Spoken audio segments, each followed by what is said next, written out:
తాకట్లో ఉన్న మీ బంగారాన్ని విడిపించి ఆ రోజు ఆన్లైన్ రేటుకి కొంటాం. Sharma gold company. Welcome to Suman TV. నా పేరు అరుణ్ తేజ్. జిల్లాలో రవాణా శాఖను తన వంతు స్టైల్లో చాలా ఇబ్బంది లేకుండా నిర్వర్తించడంలోని ప్రజలకి ఎటువంటి ఇబ్బందులు గురి కాకుండా రోడ్ సేఫ్టీ విషయంలో కానీ తనదైన ముద్ర వేస్తున్నారు డాక్టర్ బిఆర్ అంబేద్కర్ కోనసీమ జిల్లా రవాణా అధికారి డి శ్రీనివాసరావు గారు. ఇప్పుడు ఆయన మన సుమన్ టీవీతో ఉన్నారు. ఆయన అడిగి తెలుసుకుందాం జిల్లాలో రవాణా వ్యవస్థలో ఆయన చేయబోతున్న కార్యక్రమాలు, నెక్స్ట్ చేయబోయే రవాణా శాఖకు సంబంధించి సేఫ్టీ గురించి ఆయన తీసుకోబోయే చర్యల గురించి ఇప్పుడు మనం ఆయన అడిగి తెలుసుకుందాం. సార్ చెప్పండి సార్, రవాణా నిర్వహణలో మీరు చేయబోయే వినూత్న కార్యక్రమాల గురించి మాకు. ముందుగా సుమన్ టీవీకి నమస్కారం. మరి ఆదాయాన్ని గవర్నమెంట్కి ఇచ్చే శాఖల్లో ముఖ్యమైన 4వ శాఖ ఉన్న రవాణా శాఖ దాదాపు 6,000 కోట్లు ఈ ఆర్థిక సంవత్సరంలో ప్రభుత్వానికి ఇవ్వాల్సిన రవాణా శాఖకి మనకి కోనసీమ జిల్లాకి 127 కోట్లు ఈ సంవత్సరం ఆర్థిక సంవత్సరంలో కేటాయించారు. అయితే ఇప్పటికే రవాణా శాఖ ద్వారా ఈ కోనసీమ జిల్లాలో దాదాపు 38% టార్గెట్ని అచీవ్ చేసాం. అదేవిధంగా ఈ ఇన్స్పెక్టర్స్ మొత్తం 7 ఉన్నారండి డిపార్ట్మెంట్లో. మన ఇక్కడ కోనసీమ జిల్లాలో 23 మండలాలు ఉన్నాయి. అయితే ఇంతవరకు దాదాపు ఒక 14 నుంచి 2,900 కేసుల వరకు రాసి ఈ తనిఖీ చేసి అపరాధ రుసుము, ట్యాక్స్, పెనాల్టీ మొత్తం కలిపి 1,70,00,000 వరకు కూడా ఇంతవరకు కలెక్ట్ చేయడం జరిగింది. ఈ ప్రత్యేక తనిఖీల ద్వారా ఈ టార్గెట్ ప్రభుత్వం 5 కోట్ల వరకు ఇచ్చింది. 127 కోట్లు 5 కోట్లు దీనివల్ల ఇచ్చింది. మెయిన్ మాకు లైఫ్ ట్యాక్స్ ద్వారా రావాల్సింది. అదేవిధంగా ఈ త్రైమాసిక క్వార్టర్లీ ట్యాక్స్ అంటే ఏదైతే ట్రాన్స్పోర్ట్ వెహికల్స్ ఉన్నాయో నెలకి దాదాపు 200 కార్లు రిజిస్టర్ అవుతున్నాయి కోనసీమ జిల్లాలో.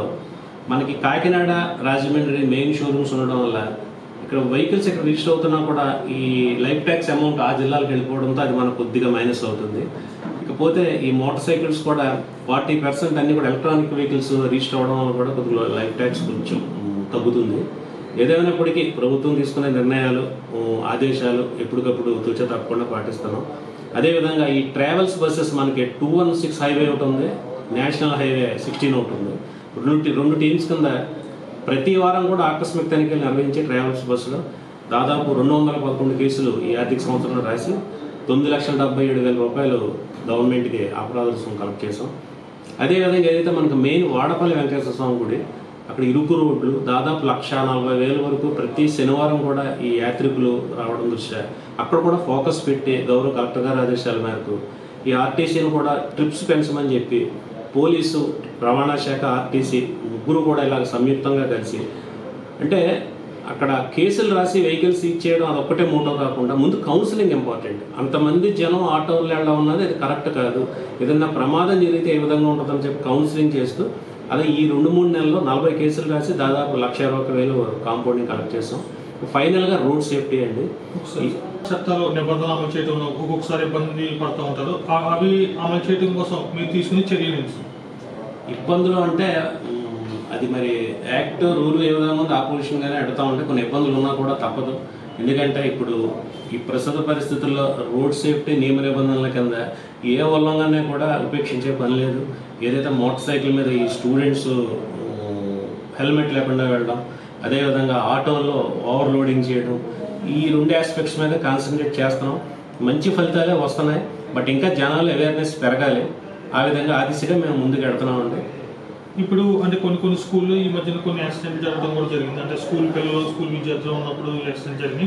అంటే స్కూల్ బస్సుల విషయంలో మీరు తీసుకునే చర్యలు ఏంటి? వాళ్ళకి ఇచ్చిన మీ ఇన్స్ట్రక్షన్స్ ఏంటి సార్? అవునండి, ఈ మధ్యకాలంలో 2-3 ఇన్సిడెంట్స్ జరిగాయి. ఓవరాల్గా 1,200 చిల్లర వెహికల్స్ ఉన్నాయండి. అన్ని వెహికల్స్ 99% అన్ని వెహికల్స్కి కూడా ఫిట్నెస్ పూర్తయ్యాయి. ఒకటి ఈ విద్యానిధి కాలేజ్ బస్సు ఆగిపోవడం, అది యాక్చువల్గా అది సెన్సర్ ప్రాబ్లం వల్ల గేరు మారుస్తుంటే ఆగిపోతే రోడ్డు మీద ఉన్న కూడా కొంచెం తోసి పక్కన ట్రాఫిక్ ఇబ్బంది అవుతుంది పక్కకి పెట్టడం, మళ్ళీ 2 నిమిషాల్లో అది వెహికల్ స్టార్ట్ అయ్యి సేఫ్గా స్టూడెంట్స్ వెళ్ళి దించడం. అది ఎటువంటి ఇబ్బంది లేదండి. అది ఆ వెహికల్కి ఫిట్నెస్ ఉంది. వెహికల్ కూడా కొత్త వెహికలే. రెండోది రాజోల దగ్గర, ములికిపల్లి దగ్గర మీరు చెప్పిన ఇన్సిడెంట్ కరెక్ట్. అది ఎందుకంటే విద్యుత్ స్తంభాన్ని ఢీకొట్టి ఆ బస్సు ఆగిపోయిన సంఘటనలో నేను పర్సనల్గా వెరిఫై చేశాను. అక్కడ డ్రైవర్ సెల్ ఫోన్ డ్రైవ్ చేస్తూ విద్యుత్ స్తంభాన్ని ఢీకొట్టాడు. అప్పటికి దాంట్లో ఆ బస్సులో ఒక చిన్న కుర్రోడు ఉన్నాడు. ఒక స్టూడెంట్ అయినా 20 మంది స్టూడెంట్ అయినా సరే ఏదైనా తప్పు తప్పే. ఇమీడియట్గా నేను డ్రైవర్ లైసెన్స్ నెలనాళ్ళ పాటు సస్పెండ్ చేయడం జరిగింది. దాంతో అతను జీవనోపాధి ఇబ్బంది, అతను నా దగ్గరకు వచ్చినా కూడా రోడ్ సేఫ్టీ యాంగిల్లో పెయిన్ తప్పదు. ఎందుకంటే ఇతను తప్పు చేయకూడదు, అదే తప్పు మళ్ళీ మొత్తం జిల్లాలో ఉన్న 1200 బస్సులు డ్రైవర్లు కూడా తప్పు జరగకూడదనే ఉద్దేశంతో అంత కఠిన చర్య తీసుకోవడం జరిగింది. మొన్న రీసెంట్గా ఇక్కడ నారాయణ బస్సు మలికపురం దగ్గర కూడా రోడ్ స్కిడ్ అయ్యి పోల్ దగ్గరగా వచ్చాడు, అది వాస్తవం. అది ఇబ్బంది అవుతున్న ఉద్దేశంతో యువతలే బస్సు ఆఫ్ చేసి స్టూడెంట్స్ని ఇంకొక ట్రాన్స్పోర్ట్ ఇన్ఛార్జికి ఫోన్ చేసి ఇంకొక బస్సు రప్పించి అక్కడికి షిఫ్ట్ చేసి స్టూడెంట్ని సేఫ్గా వెళ్ళిన తర్వాత ఈ బస్సు జారిన బస్సుని క్రేన్ రప్పించి పెట్టడం జరిగింది. మెలకువగా వ్యవహరించే డ్రైవర్ చేశాడు. ఇట్లా మైన్యూర్ ఇష్యూస్ జరుగుతున్నాయి. జరిగిన చోట డ్రైవర్ తప్పు ఉంటే ఖచ్చితంగా డ్రైవర్ లైసెన్స్ సస్పెండ్ చేస్తాం. అదేవిధంగా అది సేమ్ టైం నిన్న కూడా పేపర్కి ఇచ్చాను. ముఖ్యంగా ఏదైనా డ్రైవర్ని పెట్టుకున్నప్పుడు స్కూల్ యాజమాన్యాలు వాడి బ్యాక్గ్రౌండ్, అతని బ్యాక్గ్రౌండ్, అదేవిధంగా డ్రైవర్ లైసెన్స్ హిస్టరీ మా దగ్గర ఉంటుంది. అది ఏదైనా సస్పెండ్ అయినా ఏ కేసులో సస్పెండ్ అయింది, ఎన్నాళ్ళు సస్పెండ్ అయినది అవన్నీ తెలుసుకుని డ్రైవర్ని పెట్టుకోమని చెప్పాం. రెండోది అటెండెంట్ దగ్గర ఫోన్ మోగాలి తప్ప డ్రైవర్ ఫోన్ ఎప్పుడైతే పిల్లలతో వెళ్తున్నప్పుడు స్విచ్ ఆఫ్ మోడ్లో ఉండాలి. 3 ఆ డ్రైవరు పిల్లలతో ప్రయాణిస్తున్న ప్రతి బస్సులో కూడా ఒక టీచర్ కూడా ఉండేటట్టు చెప్పాము. 3ది రోడ్ సేఫ్టీ యాంగిల్లో పేరెంట్ డైమిటీ కంపల్సరీ ఆర్టీఓని పిలవమని చెప్పాం. ఎక్కడైనా క్రౌడ్ ఎక్కువ అంటే సీటింగ్ సామర్థ్యానికి మించి ఎక్కువ ఎవరైనా సరే ఎక్కించినా సరే అది పర్మిట్ సస్పెండ్ చేస్తాం. స్కూల్ యాజమాన్యం మీద మోటార్ వాహనాల చట్టం కింద తీసుకున్నామని చెప్పి మొత్తం అన్నీ కూడా అందరికీ అలర్ట్ చేసాం. నేను కూడా పర్సనల్గా చేస్తున్నాను. అయినా మన ఏంటంటే ఈ వర్షం పడ్డప్పుడు ఈ వెహికల్స్ పెరుగుతున్నాయి, ఆ రోడ్స్ కొంచెం నేరోగా ఉండడం, ఆ రోడ్స్లో కొద్దిగా అక్కడక్కడ ఇబ్బంది అవుతుంది. బట్ మేము ఎంతవరకు తీసుకోవాలో పిల్లల క్షేమమే ముఖ్యం రవాణా శాఖకి. మరి ఎప్పటికప్పుడు పర్సనల్గా వాచ్ చేస్తూ మేము భద్రతా ఉల్లంఘన కింద ఏది కూడా జరగకుండా మేము తీసుకుంటాం. ఒకవేళ ఏదైనా తప్పు జరిగినా కూడా చర్యలు తీసుకుంటాం. ఇప్పుడు మీరు అంటే అమలాపురంలో చాలా చోట్ల సైన్ బోర్డులు ఏర్పాటు చేశారు. అంటే పిల్లలు అంటే డాడీని తొందరగా రావడానికి ఇబ్బంది పడకు, స్లోగా 10 నిమిషాలు లేట్ అయినా, అది చాలా బాగుంది. కానీ కొంతమంది హెల్మెట్ లేకుండా ర్యాష్ డ్రైవింగ్ చేయడం అండ్ కాలేజీ విద్యార్థులు కూడా ఇటువంటి ఎక్కువ ఉన్నాయి. సో దాని గురించి మీరు ఎటువంటి చర్య తీసుకుంటారు? మీరు మంచి ప్రశ్న వేశారు. మొన్న కూడా కాకినాడలో మా గౌరవ రవాణా శాఖ మంత్రి గారు ఒక పోస్టర్ మన ఓపెన్ చేశారండి. అదేంటంటే నాన్నకిచ్చిన మాట కోసం, అమ్మక వేసిన ఒట్టు కోసం అని చెప్పి పోస్టర్ చేశారు. అది ప్రతి కాలేజీలోనూ కూడా మేము ప్లేస్ చేయడం జరుగుతుంది. ముందుగా విజయానగర్ కాలేజీలో పేస్ట్ చేస్తాం, ఇప్పుడు 3 గంటలకి ఆదిత్య కాలేజీకి వెళ్ళి పేస్ట్ చేస్తాం. అంటే మా ఉద్దేశం 6 నెలల నుంచి మేము చేస్తున్న ప్రయత్నం ఏంటంటే రవాణా శాఖ నుంచి ఈ స్కూల్ మేనేజ్మెంట్ని, కాలేజ్ పేరెంట్స్ని ఒక ప్లాట్ఫామ్ మీద తీసుకురావాలి. ఒక ప్లాట్ఫామ్ మీద తీసుకొచ్చి ఎట్లాగైనా సరే నయ్యానో భయానో ఆ స్టూడెంట్ చేత హెల్మెట్ పెట్టించాలి ఫస్ట్. ఎందుకంటే అక్కడ మానసిక పరిపక్వత ఉండదు. ఈరోజు ఈ స్టూడెంట్స్ని తీసుకుంటే అంటే వాళ్ళ పిల్లలకి బళ్ళు కొని ఇచ్చేస్తున్నారు తప్ప సేఫ్గా వెళ్తున్నాడా, స్టూడెంట్ సేఫ్గా వెళ్తున్నాడా, మా పిల్లడు వెనక్కి ఎలా వస్తున్నాడా అనేది కూడా అసలు ఎక్కడా కూడా వాళ్ళు ఆలోచించట్లేదు. అందుకే మేమేమంటామంటే road safety needs to begin from the childhood. అలాగే road safety needs to begin from the every family. First తండ్రి నుంచి రావాలి. ఇది తల్లి అలా క్యారియర్ ఇచ్చినప్పుడు కాలేజీకి వెళ్ళే పిల్లలు ఒక చేతితో హెల్మెట్ ఇవ్వాలి. హెల్మెట్ ఇచ్చి సెంటిమెంటల్గా మరి అమ్మ మీద ఒట్టు, నువ్వు హెల్మెట్ పెట్టుకొని సేఫ్గా వెళ్ళి మళ్ళీ హెల్మెట్ పెట్టుకుని సేఫ్గా తిరిగిరా అనే కాన్సెప్ట్ తోటి, ఆ సెంటిమెంట్ తోటి తల్లిదండ్రులు కనుక ఉన్నట్లయితే ఇటు కాలేజ్ మేనేజ్మెంట్ కూడా మేము ఏం చెప్పామంటే వారంలో హెచ్ఓడీలు ప్రతి క్లాస్కి వెళ్ళి 18 సంవత్సరాల నిండిన స్టూడెంట్స్ కంపల్సరీ డ్రైవింగ్ లైసెన్స్ తీసుకోవాలి. రెండోది 18 సంవత్సరాలు పూర్తయిన స్టూడెంట్స్ ఎవరైతే మోటార్ బైక్స్ మీద వస్తున్నారో హెల్మెట్ లేకపోతే పార్కింగ్ ప్లేస్ ఇవ్వం అనే కఠిన నియమాలను కూడా పెట్టమను. Like Ramachandrapuram ASM college, BVC engineering కాలేజీలో మైక్ అనౌన్స్మెంట్ చేస్తున్నారంటే కొద్దిగా మార్పు అయితే వచ్చింది. మేము పూర్తిగా మా ఉద్దేశం ఏంటంటే కాలేజీకి వెళ్ళే స్టూడెంట్స్ అంటే మేము ఫోకస్ కాలేజ్ పిల్లల మీద చేస్తున్నాం. ఎందుకంటే that pillars of the society. రేపు పొద్దున్న ఫ్యూచర్ ఇండియన్ సిటిజన్స్ వాళ్ళు. ఇవాళ విద్యార్థి నష్టపోతే దేశానికి చాలా నష్టం. సో మేము ఫోకస్ చేస్తున్నాం దాని మీద. డెఫినెట్గా మంచి రిజల్ట్స్ వస్తాయని మేము అనుకుంటున్నాం. త్వరలోని పేరెంట్స్ డే మీట్లో నేను కూడా ఇన్వాల్వ్ అయ్యి, మా డిపార్ట్మెంట్ కూడా ఇన్వాల్వ్ అయ్యి ఈ హెల్మెట్ ప్రాముఖ్యత, ఒక స్టూడెంట్ చేతికి అందుతున్న స్టూడెంట్ రోడ్ యాక్సిడెంట్లో చనిపోతే ఆ కుటుంబం పడే బాధ, ఆ కాలేజీకి వచ్చే ఇది, సొసైటీకి జరిగే నష్టం, ఇవన్నీ కూడా మేము చెప్పాలని డిసైడ్ అయ్యాం. రేపు ఆగస్ట్ నుంచి ప్రతి కాలేజీకి తిరిగి మా రవాణా శాఖ తరపున ప్రతి పేరెంట్ డే మీట్లో ప్రతి తల్లిదండ్రులకి చెప్పి వాళ్ళకి కూడా క్రమశిక్షణ అనేది ఏ విధంగా ఉండాలని చెప్పి ప్రతి స్టూడెంట్స్ అయితే హెల్మెట్ పెట్టే ఉద్దేశం దిశగా ఆ విధంగా మేము అడుగులేస్తున్నాం సార్. అంటే గవర్నమెంట్ ప్రవేశపెట్టిన P4లో భాగంగా మీరు కూడా కొన్ని కొంతమంది దత్తత తీసుకోవడం కానీ కొంతమందికి వాళ్ళ తగ్గ నీడ్స్ చేయడంలో కానీ చాలా చోట్ల చూసాం మేము.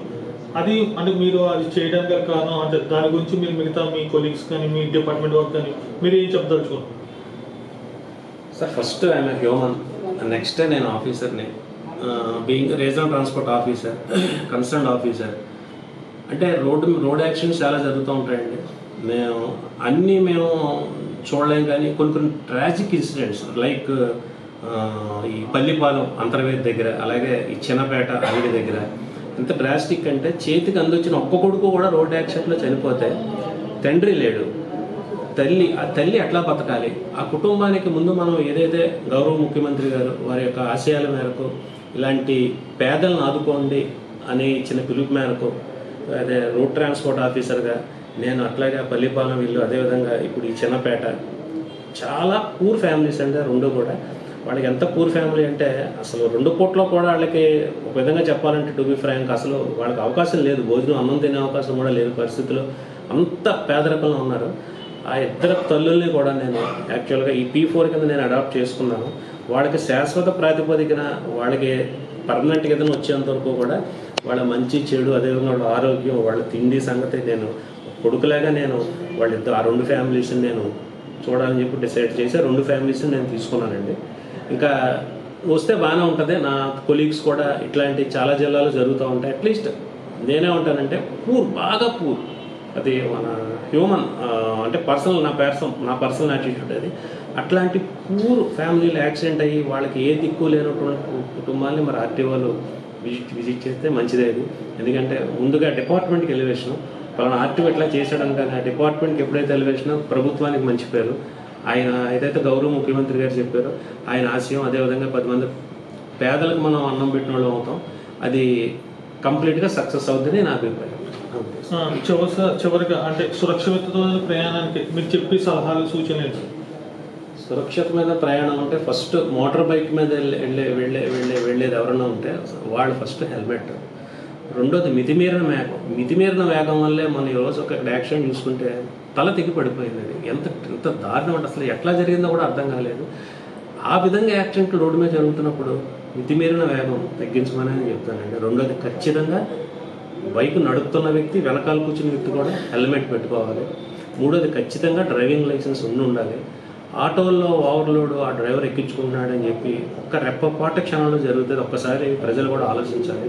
వేరే ఆటో చూసుకోలేదంటే బస్సు వచ్చేంత త్వరగా తప్ప మనం ముందెళ్ళిపోతాం, త్వరగా వెళ్ళిపోతాం అని చెప్పి అక్కడికి వెళ్ళే లోపు ఏదైనా జరగడం జరిగితే ఆటోలో ఉన్న వాళ్ళందరూ చాలామంది యాక్సిడెంట్ అయితే చాలామంది చనిపోయే అవకాశం ఉంటుంది. ప్రజల్లోంచే ముందే క్రమశిక్షణ, ఈ రహదారి భద్రతపై ప్రజల్లోంచి ఆ మార్పు, ఆ క్రమశిక్షణ అనేది కనుక స్టార్ట్ అయితే చాలా మట్టుకి రోడ్డు ప్రమాదాలు తగ్గే అవకాశాలు చాలా మట్టుకు ఉన్నాయి. మేము అందుకనే కాలేజ్ మీద ఫోకస్ చేస్తున్నాం. ఏదన్నా సేఫ్టీ ముఖ్యం. ఎంత వ్యాపారస్తుడైనా, ఎంత పెద్ద ఉద్యోగస్తుడైనా, ఎంత బ్రిలియంట్ స్టూడెంట్ అయినా సరే ఫస్ట్ సేఫ్టీ. ఆ సేఫ్టీ ట్రావెలింగ్ చేస్తేనే ఏదైనా ఫ్యామిలీ బాగుంటుంది, సొసైటీ బాగుంటుంది. ఇవాళ మన దైనందిన జీవితంలో ప్రతి వ్యక్తికి ఇంట్లోంచి బయటకు వస్తే రహదారితోనే పని. ఆ రహదారి ఎక్కితేనే కానీ మనం ఎక్కడికి వెళ్ళాలన్నా మనకి దైనందిన జీవితంలో ప్రతిరోజు ఆ రోడ్డు మీద వెళ్తాం.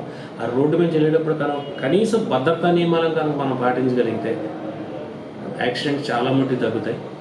నేను ప్రజలకు ఇచ్చే పిలుపు ఇదేనండి. ఫస్ట్ క్రమశిక్షణ అనేది రోడ్ సేఫ్టీలో అందరూ కూడా అలవర్చుకోవాలి. అంటే రోడ్ సేఫ్టీలో క్రమశిక్షణ అనేది ముఖ్యం. అంటే సేఫ్టీ అనేది మన నుంచే, ప్రజల నుంచే రావాలి. చైల్డ్హుడ్ నుంచే వాళ్ళు అదంతా అలవాటు చేసుకోవాలని మనతో చెప్పడం జరిగింది.